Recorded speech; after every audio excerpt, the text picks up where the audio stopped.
começar com o preparo com broca. Aqui o meu paciente, o seu João da Silva, o melhor paciente do mundo, ele nunca reclama de nada, para ele sempre tudo está bem, ele não fala durante os tratamentos, é o paciente ideal, né? O nosso manequim. E aí a gente tem do lado esquerdo... Ele não paga nada, não esqueça disso. Esse é o problema, ele nunca paga. Olha o cara caloteiro esse, viu? Mas tudo bem, ele é bonzinho, ele não reclama.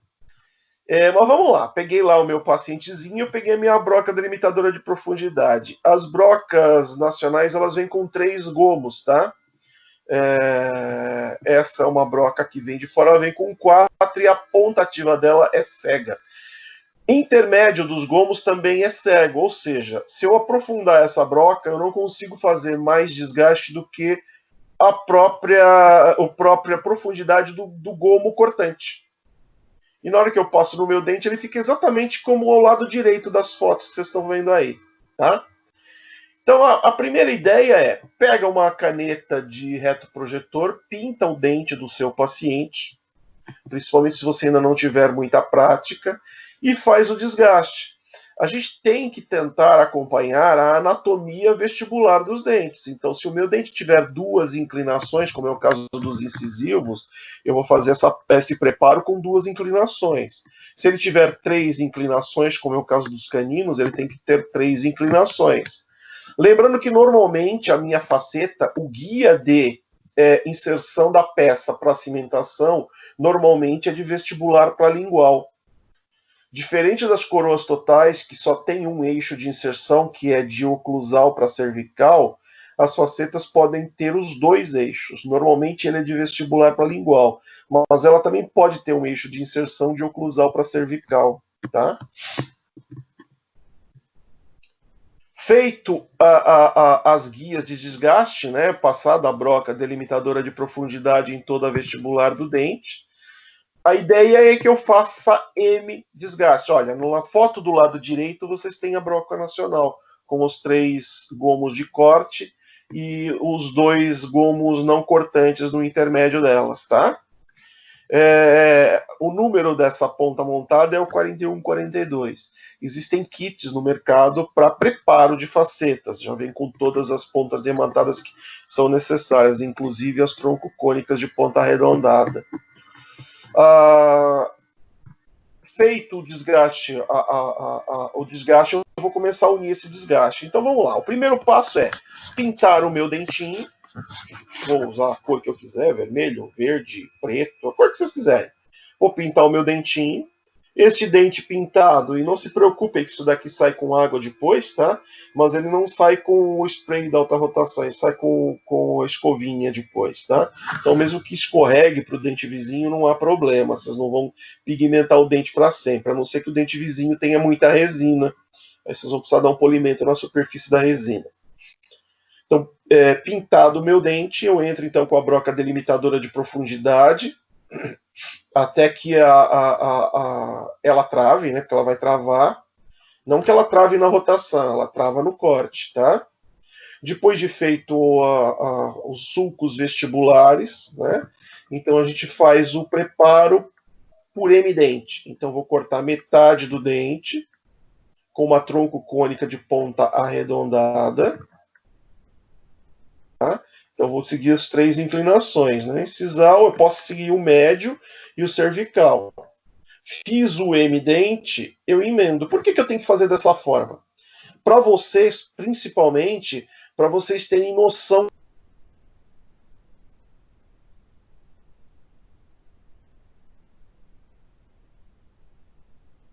Sumiu aqui.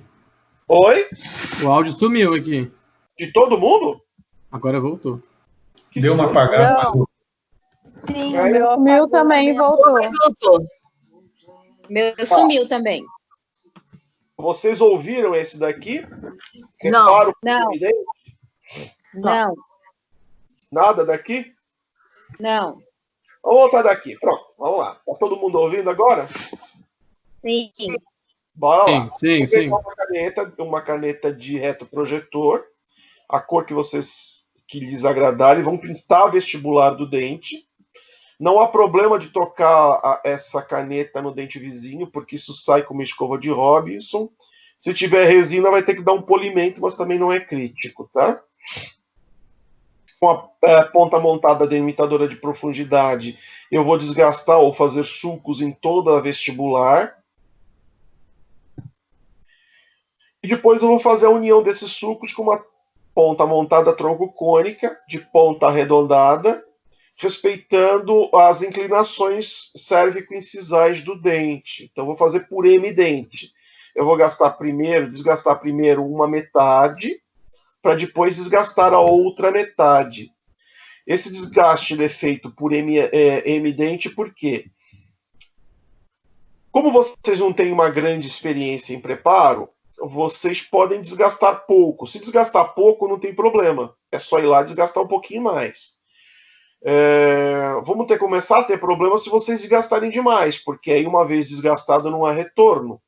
Então, se vocês tiverem uma guia para mostrar para vocês o quanto vocês têm que desgastar, essa guia se torna algo bastante interessante. Por isso que a gente recomenda o desgaste desta forma. À medida em que vocês começarem a acostumar e tiverem prática com o preparo, vocês podem até modificar o preparo para algo mais tranquilo para vocês. Mas se por acaso a gente pegar algum de vocês fazendo isso na clínica, o interessante é que vocês façam com essa técnica, tá? E aí emendamos a outra M metade do dente, a outra metade, o outro M dente, a outra metade do dente. Feito esse desgaste final, a gente tem que observar o seguinte: chanfro em toda a cervical do meu preparo, né? Em toda a cervical. Vocês conseguem ver a ponteira do meu mouse aqui em cima? Sumiu de novo? Sim, não, dá para ver, professor. Então é chanfro em toda a cervical. E uma coisa importante que a gente tem que ver, olha, aqui na meia cervical, eu vou ter que invadir a meia cervical. Por quê? Normalmente eu estou fazendo uma faceta porque o meu dente tem algum problema estético com cor, não é isso? Então eu tenho que invadir esses espaços proximais para que o paciente, quando ele esteja numa vista de lateral, eu não consiga enxergar a linha de terminação. Como aqui na foto direita, vou ter que invadir mais, o meu preparo vai ter que ser um pouquinho mais invasivo nessa região, tá? Porque se eu cimentar a minha faceta desse jeito, eu vou ver o dente de uma cor e a faceta de outra. Vocês conseguiram entender esta invasão das ameias cervicais? Sim. Ótimo. Às vezes eu preciso fazer, às vezes não, quase sempre. Eu faço também o desgaste das ameias incisais, tá? Para que a prótese abrace essa região. Quando eu trabalho com facetas laminadas de cerâmica, a maioria das vezes eu estou trabalhando com redução incisal, com recobrimento incisal. Então, no ato do recobrimento, eu já englobo isso, tá? Aqui, ó, como mostra na foto superior esquerda, a minha caneta está indo com a ponta montada lá para a meia cervical, para eu fazer exatamente esse contorno da meia cervical, para que depois o paciente, numa vista lateral, não tenha lá a aparição da sua linha de terminação. Após todo o tratamento, após todo o preparo com a ponta montada troncocônica de ponta arredondada para desgaste, a gente vai entrar com as pontas F e FF do mesmo formato da broca de preparo, da ponta de preparo, ou com as multilaminadas 12 e 30 lâminas. Então eu vou transformar o meu preparo num esmalte extremamente polido. É importante que eu faça todo o acabamento deste preparo, porque a minha peça, a minha faceta laminada, o meu laminado, ele é uma peça muito delicada. Se na hora da adaptação para a cimentação eu tiver alguma irregularidade ali no esmalte e eu fizer uma pequena força para que a peça se encaixe, ela vai partir, ela vai fraturar. Tá? O bom da fratura é que o paciente te paga uma prótese e ele leva duas, né? Isso é muito legal. Se você cimentar, vai ficar muito bom, né? Ninguém vai querer, né? Nem a gente, nem o nosso paciente. Então a gente faz o acabamento com a F e FF, né? Com as de fina e ultra fina, ou com as de 12 e 30 lâminas, tá? Feito o meu preparo vestibular, né, eu tenho então um preparo sem recobrimento. Normalmente, quando eu trabalho com um dente que já tem uma certa fratura, um certo desgaste, esse preparo se mostra suficiente. Só que a grande maioria das vezes o que eu quero é uma borda incisal bonita, transparente, né, translúcida, onde apareçam os mamelos do dente, toda aquela borda translúcida da incisal. E aí eu sou obrigado a fazer o recobrimento. O recobrimento é feito com a mesma ponta diamantada, aonde mais ou menos na metade da ponta montada eu vou aprofundar ela na profundidade da própria broca. E aí eu uno esses sulcos todos de forma a fazer um corte na borda incisal do dente do meu paciente. Tá? Não tem muito segredo.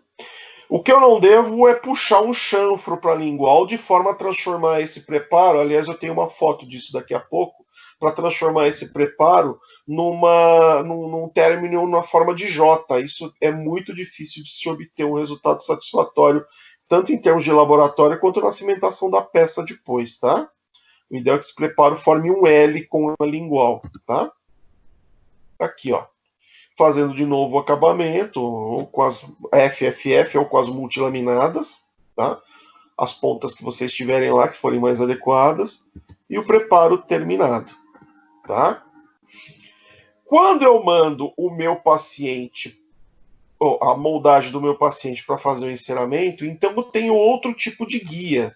E aqui, quando eu estou fazendo os desgastes, estas guias me servem de referência para desgaste, tá? Então aí eu posso ter uma outra forma de referendar o quanto eu estou gastando do dente do meu paciente. Então seria a segunda forma de medir o desgaste, que é com a guia da própria muralha, seja ela do enceramento ou seja ela do dente natural do meu paciente. Vamos supor que o meu paciente não precisou de enceramento. Ele tem uma linha de sorriso bonita, ele tem dentes alinhados e anatomicamente bons, só que ele não gosta da cor, ele quer trocar a cor dos dentes dele, ou por escurecimento tetraciclina, ou porque ele quer, enfim, não importa. Então eu posso usar o próprio dente do paciente como guia. Ou se o paciente não tem uma anatomia favorável, eu mandei para o laboratório, fez enceramento, ou eu fiz enceramento, eu uso aquele enceramento como guia de desgaste. À medida que eu vou desgastando, eu vou adaptando a minha muralha e vou vendo o quanto que eu já desgastei, se é suficiente para a minha peça, para o meu laminado. Às vezes, como vocês podem ver aqui, há um toque e vocês percebem que vocês têm que fazer um desgaste compensatório em alguns pontos, tá? Vamos para um caso clínico, um preparo de caso clínico. Olha que bonitinho. O meu dente foi pintado, eu estou entrando com a ponta montada delimitadora de profundidade, estou fazendo os sulcos de orientação e estou cortando um M-dente. Olha lá, que bonitinho. E aí eu venho e faço a outra metade do dente. Aí eu vou colocando a minha guia de silicone para ver se o meu preparo, o meu desgaste está homogêneo em termos de espessura, para evitar pontos muito espessos num local e muito finos em outro. E ela também me dá a noção se, por exemplo, na cervical, o meu chanfro vai ser suficiente para cimentação. Ou eu vou ter um sobrecontorno muito grande lá na cervical que vai me afetar a saúde periodontal desse dente.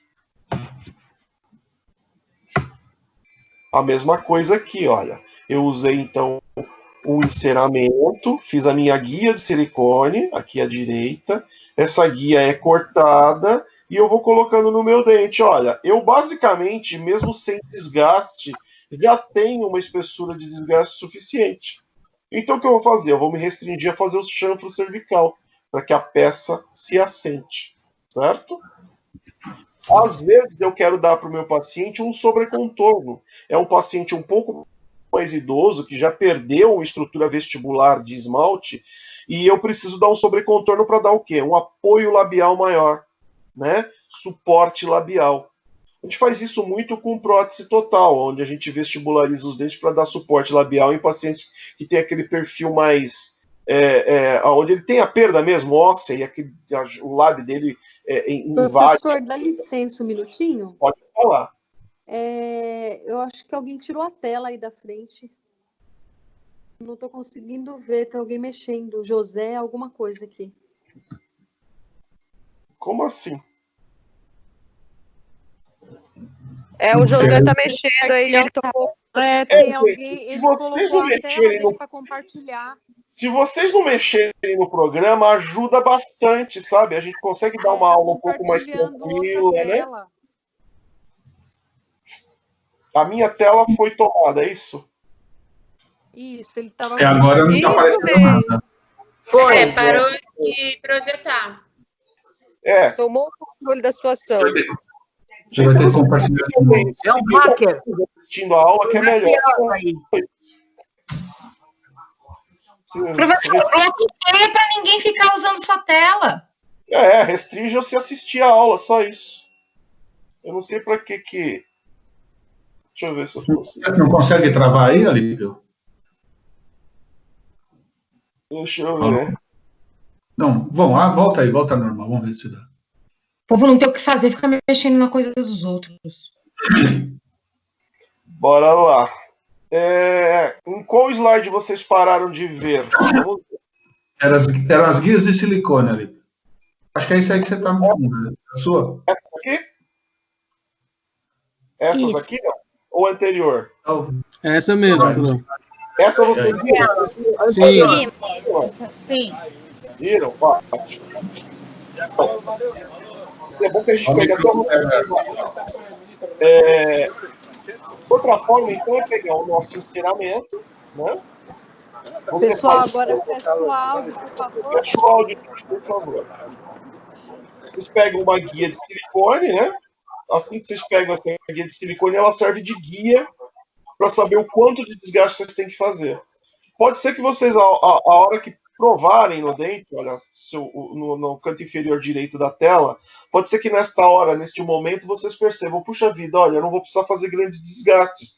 O paciente já tem um desgaste natural desse dente que o enceramento me repôs. Então, vocês se restringem aqui a fazer os chanfros na cervical, né?